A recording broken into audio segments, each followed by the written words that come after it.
வடை. நீலவேணி. கீரை. நீல. போடா. கம்பளி பூச்சி.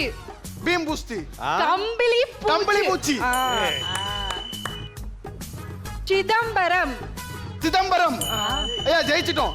இரியா கண்டுபிடி எவ்வளவு பாப்போம். எத்தனைன்னு சொல்ல வேணாமா? ஏன்னா உனக்கு ஒரு ஹெட்செட் உள்ள எடுத்து விட்டுருக்கேன்னு ஒரு போலீஸ். தகவல் வந்திருக்கு. சீட் பண்ணி ஆடுற நீ. போலீஸ். போலீஸ் இல்ல, ஒரு ஹெட்செட் கலண்ட் இருக்கு, சீட் பண்ணி இல்ல ஆடுற. இல்ல. பாட்டு கேக்குதா? கொம்மா. போலாம் மேடம், திட்டுறான் அவன். சாரப்பாம்பு. சாராப்பாம்பு. ஏய் என்னடா அங்க இருந்து சொல்லி ஐயா மைம் ஆர்டிஸ்ட். Mime artist. ஓ மைம் ஆர்டிஸ்டா. ஓ ஓ. இத ஃபர்ஸ்டே சொன்னா வேற கேம் வச்சிருவோம்னு சொல்லிட்டு இப்போ சொல்றான் பாத்தியா மைம் ஆர்டிஸ்ட். ஏய் நீங்க ரெண்டு பேரும் என்ன பேசிட்டு இருக்கீங்க? ஒண்ணுலப்பா என்னன்னு பாக்குறோம். அவ்வளவுதான் முடிஞ்சிருச்சு. அவ்வளவுதானா? இதெல்லாம் கண்டுபிடிக்கலையா அவன்? எவ்வளவு அடி வாங்கியிருக்கான்? போலீஸ். போலீஸ். அவ்வளவுதான். அவன லாஸ்ட் 10